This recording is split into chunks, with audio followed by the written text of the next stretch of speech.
ಭಾರತಿ ಜೈಕಾರ ಹಾಕೋಣ, ಆಮೇಲೆ ಮಾತಾಡ್ತೀನಿ. ಬೋಲೋ ಭಾರತ್ ಮಾತಾ ಕಿ.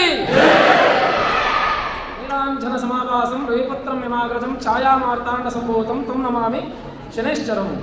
ರಾಜಾ ರಾಕ್ಷಸ ರೂಪಂ ಸ್ವರೂಪಂ ಪ್ರಪಂಚಂ ಪ್ರಧಾನಂ ವ್ಯಾಘ್ರ ರೂಪಯೋ ಪರಿವಾರಂ ಸ್ವಾನ ರೂಪಂ ಯಥಾ ರಾಜ ತಥಾ ಪ್ರಜಃ. ಹೀಗೆ ದೇಶದ ಬಗ್ಗೆ ಒಲವನ್ನಿಟ್ಟಂಥ ಮಹಾತಾಯಂದರು ನೀವೆಲ್ಲರೂ ಇಂಥ ಪುಣ್ಯದ ಕೆಲಸವನ್ನು ಮಾಡಿ ನೀವೆಲ್ಲ ಪುಣ್ಯವನ್ನು ಕಟ್ಟಬೇಕು ಅಂತ ಈ ಒಂದು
ಆರಾಧ್ಯ ದೇವತೆಯಾದಂಥ ತಾಯಿ ವಿದ್ಯಾಚೌಡೇಶ್ವರಿಯನ್ನು ನಾವು ಈ ಪವಿತ್ರವಾದ ಚೈತ್ರ ಮಾಸದ ಮೊದಲನೇ ಪೌರ್ಣಮಿ ದಿವಸ ಇನ್ನು ಮುಂದೆ ಬರುವಂಥ ಎಲ್ಲ ಮಂಗಳಕರವಾದಂಥ ದಿನಗಳಾಗಲಿ, ಎಲ್ಲ ಭಕ್ತರಿಗೆ ಹರ್ಷದಾಯಕವಾದಂಥ ದಿನಗಳಾಗಲಿ ಅಂತ ನಾವು ಭಗವತಿಯಲ್ಲಿ ಪ್ರಾರ್ಥನೆ ಮಾಡಿ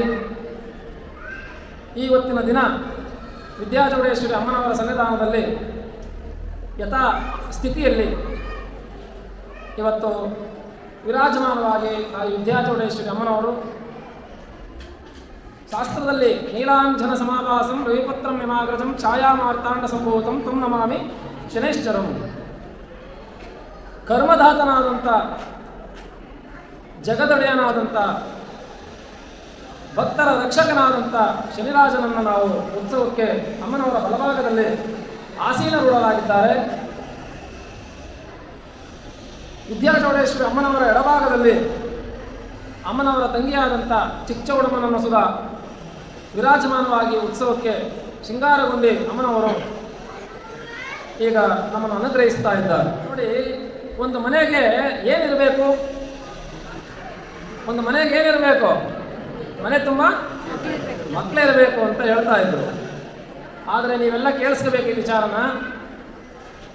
ಈ ಭಾರತ ರಾಷ್ಟ್ರ ಕಂಡಂಥ ತ್ರಿವಿಧ ದಾಸೋಹಿಗಳಾದಂಥ ನಮ್ಮ ಸಿದ್ಧಗಂಗಾ ಮಠದ ಪರಮಪೂಜ್ಯರು ಶಿವಕುಮಾರ ಮಹಾಸ್ವಾಮಿಗಳವರು ಅವರ ತಂದೆ ತಾಯಿಗೆ 14ನೇ ಮಗನಾಗಿದ್ದರು. ನಿಮಗೆಲ್ಲ ಕೇಳಿಸ್ತಾ ಇದೆಯಾ? ಮಹಾಸ್ವಾಮಿಗಳು ಎಷ್ಟನೇ ಮಗನಾಗಿದ್ದರು? 14ನೇ ಮಗನಾಗಿದ್ದರು ಅಂತ ಮಹಾನುಭಾವರು. ಆ ಇಡೀ ಮನೆಯೇ ಮಕ್ಕಳಾಗಿದ್ದರಂತೆ. ನೀವು ನೋಡಬೇಕು, 14 ಜನ ಮಗನಾಗಿ ಹುಟ್ಟದಂಥ ಮಹಾತ್ಮರು ಇವತ್ತು ತಾಯಿ ಭಾರತೀಯ ತಂಗಿಯಾದಂಥ ಕರ್ನಾಟಕ ಮಾತೆ. ನಾವು ಹೇಳ್ತೀವಿ ಜೈ ಭಾರತ ಜನನೀಯ ತನುಜಾತೆ ಜಯ ಹೇ ಕರ್ನಾಟಕ ಮಾತೆ. ಅರ್ಥ ಏನಂದರೆ, ಕವಿಗಳು ವರ್ಣನೆ ಮಾಡಿದ್ದಾರೆ. ತಾಯಿ ಭಾರತಿಗೆ ಒಬ್ಬ ಸಹೋದರಿ ಇದ್ದರೆ ಯಾರು ಆಕೆ? ಯಾರು? ಕರ್ನಾಟಕ ಮಾತೆ ಭುವನೇಶ್ವರಿ ಅಂತ. ಕರ್ನಾಟಕದಲ್ಲಿ ಕಲ್ಪತರು ಕ್ಷೇತ್ರವೆಂದೇ ಕರೆಯುವಂಥ ವೀರಾಪುರದಲ್ಲಿ ಗುರುಗಳ ಜನನವನ್ನು ಎತ್ತಿ ಇವತ್ತು ಲೋಕವನ್ನು ಉದ್ಧಾರ ಮಾಡಿದ್ರು. ಅದನ್ನು ನಾವು ಚರ್ಚೆ ಮಾಡಬೇಕಾಗ್ತದೆ. ಯಾಕೆ ಅಂದರೆ ಮಕ್ಕಳ ವಿಚಾರವನ್ನು ತೆಗೆದುಕೊಂಡಾಗ ನಮ್ಮ ಇಂದಿನ ಕಾಲದಲ್ಲಿ ಒಂದು ತಂದೆ ತಾಯಿಗೆ ಎಷ್ಟು ಜನ ಮಕ್ಕಳು ಇರ್ತಾ ಇದ್ರು? 10 ಜನ ಇರ್ತಾ ಇದ್ರು, 20 ಜನ ಇರ್ತಾ ಇದ್ರು. ಅದು ಧರ್ಮದ ಏಳಿಗೆಯನ್ನು ಆ ಕುಟುಂಬಗಳು ಬಯಸಿ ತಾಯಿ ಭಾರತಿಯನ್ನು ಸಂರಕ್ಷಣೆ ಮಾಡಲಿಕ್ಕೆ, ಒಬ್ಬ ಮಗನನ್ನು ಆರ್ತಿಗೆ, ಒಬ್ಬ ಮಗನನ್ನು ಕೀರ್ತಿಗೆ, ಒಬ್ಬ ಮಗನನ್ನು ಭೂಮಿಯನ್ನು ಉಳುವುದಕ್ಕೆ, ಒಬ್ಬ ಮಗನನ್ನು ವಿದ್ಯಾವಂತನಾಗಿ ಮಾಡುವುದಕ್ಕೆ, ಒಬ್ಬ ಮಗನನ್ನು ವೇದವನ್ನು ಕಲಿಸಲಿಕ್ಕೆ, ಒಬ್ಬ ಮಗನಿಗೆ ಪರೋಪಕಾರ ಮಾಡಲಿಕ್ಕೆ, ಹೀಗೆ ಎಲ್ಲ ಕಾರ್ಯದಲ್ಲೂ ನನ್ನ ಮನೆಯಲ್ಲಿ ಮಕ್ಕಳಿರಬೇಕು ಅಂತ ಹೇಳಿ ನಮ್ಮ ಪೂರ್ವಿಕರು ಒಂದೊಂದು ಮನೆಯಲ್ಲಿ 10 ಜನ, 15 ಜನ, 20 ಜನ ಮಕ್ಕಳನ್ನು ಅಳಿತದಂಥ ಮಹಾತಾಯಿಂದಿರು ಈ ಕರ್ನಾಟಕದಲ್ಲಿ ಈಗಲೂ ಸುಧಾ ಇನ್ನೂ ಇದ್ದಾರೆ. ಹಾಗಾಗಿ ನೀವೆಲ್ಲರೂ, ನಾವು ಸನ್ಯಾಸಿಗಳು ಇದನ್ನೆಲ್ಲ ಮಾತಾಡಬಾರ್ದು, ಆದರೂ ವಿಧಿ ಇಲ್ಲದ ಕಾರಣ ಹೇಳ್ತೇವೆ. ಪ್ರತಿಯೊಬ್ಬರು ನಮ್ಮ ಸನಾತನ ಧರ್ಮದ ಆಸ್ತಿಕರು, ಹಿಂದೂಗಳೆಲ್ಲರೂ ಒಂದೊಂದು ಮನೆಯಲ್ಲಿ ಕನಿಷ್ಠ ಪಕ್ಷ 3 ಮಕ್ಕಳನ್ನಾದರೂ ನೀವು ಏನು ಮಾಡಬೇಕು? ತಾಯಿ ಭಾರತಿಗೆ ಅಡಗಿ ಕೊಡಬೇಕು. ಆ ಒಂದು ಮಗುವನ್ನು ಸೈನಿಕನಾಗಿ ಮಾಡಬಹುದು, ಒಂದು ಮಗುವನ್ನು ವೇದವನ್ನು ಕಲಿಸಿ ಘನಪಂಡಿತನಾಗಿ ಮಾಡಬೇಕು.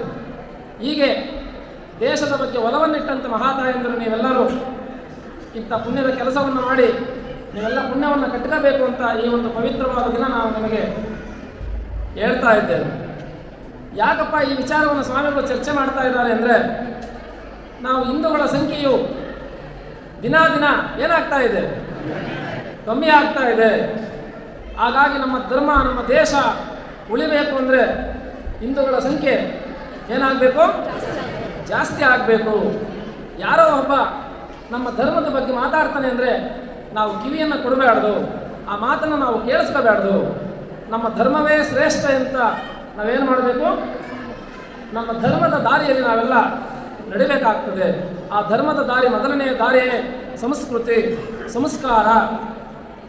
ನಾವು ಹಾಕುವಂಥ ವೇಷಭೂಷಣಗಳು ಸುಧಾ ನಮ್ಮ ಧರ್ಮಕ್ಕೆ ಅನ್ವಯಿಸುವಂತೆ ನಾವೆಲ್ಲ ಜೀವನವನ್ನು ಮಾಡಬೇಕಾಗುತ್ತೆ.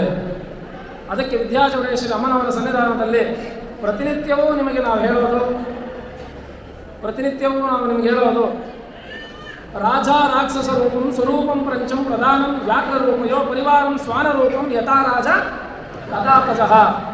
ನೀವು ಹೇಗೆ ಜೀವನವನ್ನು ಮಾಡ್ತೀರೋ ಅದೇ ರೀತಿ ನಿಮ್ಮ ಮಕ್ಕಳು ಜೀವನವನ್ನು ನಡೆಸ್ತಾರೆ. ನೀವು ಹೇಗೆ ಭಗವಂತನ ನಾಮಸ್ಮರಣೆಯನ್ನು ಮಾಡ್ತೀರೋ ಮನೆಯಲ್ಲಿ, ಅದನ್ನು ನಿಮ್ಮ ಮಗು ನೋಡಿ ಆ ಮಗುವು ಆ ನಾಮಸ್ಮರಣೆಯನ್ನು ಮಾಡಲಿಕ್ಕೆ ಪ್ರಾರಂಭ ಆಗುತ್ತೆ. ಆ ಮನೆಯು ಉದ್ಧಾರ ಆಗುತ್ತೆ, ಉತ್ತರೋತ್ತರ ಫಲವನ್ನು ಕೊಡುತ್ತೆ ಎನ್ನುವುದರಲ್ಲಿ ಸಂಶಯವನ್ನು ನಾವು ಮಾಡೋದೇ ಇಲ್ಲ. ಹಾಗಾಗಿ ನಾವು ಹಿಂದೂಗಳೆಲ್ಲರೂ ಏನಾಗಬೇಕು? ಒಂದಾಗಬೇಕು, ಒಂದಾಗಿ ಧರ್ಮವನ್ನು ಕಟ್ಟಬೇಕು. ಧರ್ಮ ಎಂದರೆ ಮಕ್ಕಳನ್ನು ಉದ್ಧಾರ ಮಾಡೋದೇ ಒಂದು ದೊಡ್ಡ ಧರ್ಮವಾಗುತ್ತೆ. ಹಾಗೆ ವಿದ್ಯಾಚೌಡೇಶ್ವರಿ ಮಠದಲ್ಲಿ ಒಂದು ಅಕ್ಷರಾಭ್ಯಾಸವು ಪ್ರಾರಂಭ ಆಗಿದೆ. ಸಾವಿರಾರು ಮಕ್ಕಳು ಬರ್ತಾ ಇದ್ದಾರೆ. ಇಲ್ಲಿ ಅಕ್ಷರಾಭ್ಯಾಸವನ್ನು ತಾಯಿ ವಿದ್ಯಾಚೌಡೇಶ್ವರಿಯ ಸನ್ನಿಧಾನದಲ್ಲಿ ಪ್ರಥಮ ಹೆಜ್ಜೆಯನ್ನು ಇಡ್ತಾ ಇದ್ದಾರೆ. ಅಂತ ಎಲ್ಲ ಮಕ್ಕಳಿಗೆ ತಾಯಿ ಶಾರದಾ ಪರಮೇಶ್ವರಿ ವಿದ್ಯಾಚೌಡೇಶ್ವರಿ ನಮ್ಮ ಗುರುಗಳಾದಂಥ ಶೃಂಗೇರಿ ಸನ್ನಿಧಾನದವರು ಅನುಗ್ರಹಿಸ್ತಾ ಇರಬೇಕು ಅಂತ ನಾವು ಭಗವತಿಯಲ್ಲಿ ಗುರುಗಳಲ್ಲಿ ಪ್ರಾರ್ಥನೆ ಮಾಡಿಕೊಂಡು, ಅಮ್ಮನವರ ಬಗ್ಗೆ ಎಲ್ಲರಿಗೂ ಗೊತ್ತಿರೋ ವಿಚಾರ. ಅಮ್ಮನವರ ಒಂದು ಸತ್ಯತೆಯನ್ನು ನಾವು ದಿನವೂ ಏನು ಹೇಳುವಂಥದ್ದಿಲ್ಲ. ಯಾಕೆಂದರೆ ಒಂದು ಸಲ ತಾಯಿ ದೇವಿಯ ದರ್ಶನಕ್ಕೆ ಬಂದವರು ಅವರು ಆತ್ಮಸಾಕ್ಷಿಯಾಗಿ ಚಿತ್ತೈಸಿ ಅವರು ಶಾಶ್ವತ ಭಕ್ತರಾಗಿ ಉಳ್ಕೊಂತ ಇದ್ದಾರೆ. ಏನು ಹೇಳ್ತೀರಿ ಈ ಮಾತಿಗೆ ತಾವೆಲ್ಲ? ಒಂದು ಸಲ ಈ ಸನ್ನಿಧಾನವನ್ನು ಬಂದವರು ಅವರು ಮನೆಯ ದೇವರ ಹಾಗೆ ಈ ತಾಯಿ ವಿದ್ಯಾಚೌಡೇಶ್ವರಿಯನ್ನು ಆರಾಧಿಸ್ತಾ ಇದ್ದೀರಿ ನೀವೆಲ್ಲ, ಹೌದಾ ಇಲ್ವಾ? ಹೌದು. ಯಾಕಪ್ಪ ಈ ಒಂದು ಭಾವನೆ ನಿಮ್ಮಲ್ಲಿ ಬಂದಿದೆ ಅಂದರೆ, ಈ ಭಾವನೆ ಬರಲಿಕ್ಕೆ ಕಾರಣ ತಾಯಿ ವಿದ್ಯಾಚೌಡೇಶ್ವರಿಯ ಸನ್ನಿಧಾನದಲ್ಲಿರುವಂಥ ಆ ಒಂದು ಜಾಗೃತಿಯ ಶಕ್ತಿ. ಆ ಜಾಗೃತಿಯ ಶಕ್ತಿ ಹೇಗಿದೆ ಅಂದರೆ, ಇಚ್ಛೆಯಲ್ಲಿ ಯಾರು ಪ್ರಾರ್ಥನೆ ಮಾಡ್ತಾರೋ ಇಚ್ಛಾಶಕ್ತಿ ಅಂತ ದೇವಿ ಅನುಗ್ರಹಿಸ್ತಾಳೆ. ಕ್ರಿಯೆಯಲ್ಲಿ ಯಾರು ಜಾಗೃತರಾಗಿ ದೇವರನ್ನು ದರ್ಶನ ಮಾಡ್ತಾರೋ ಅವರ ಕ್ರಿಯೆಗಳನ್ನು ನಡೆಸ್ತಾಳೆ. ಜ್ಞಾನದಲ್ಲಿ ಯಾರು ಬಂದು ಧ್ಯಾನ ಮಾಡ್ತಾರೋ ಅಂಥವರಿಗೆ ಸದ್ಬುದ್ಧಿಯನ್ನು ಕರುಣಿಸಿ ಉತ್ತರೋತ್ತರ ಫಲಗಳನ್ನು ತಾಯಿ ವಿದ್ಯಾಚೌಡೇಶ್ವರಿ ಅವನವರು ನಿತ್ಯವೂ ನೂರಾರು ಭಕ್ತರಿಗೆ ದರ್ಶನವನ್ನು ಕೊಟ್ಟು ಅವರನ್ನು ಕಾಪಾಡ್ತಾ ಇದ್ದಾಳೆ. ಇದೆಲ್ಲ ನಾವು ಸಾಕ್ಷಿ ಸಂಭೂತವಾಗಿ ನೋಡಿದ್ದೇವೆ.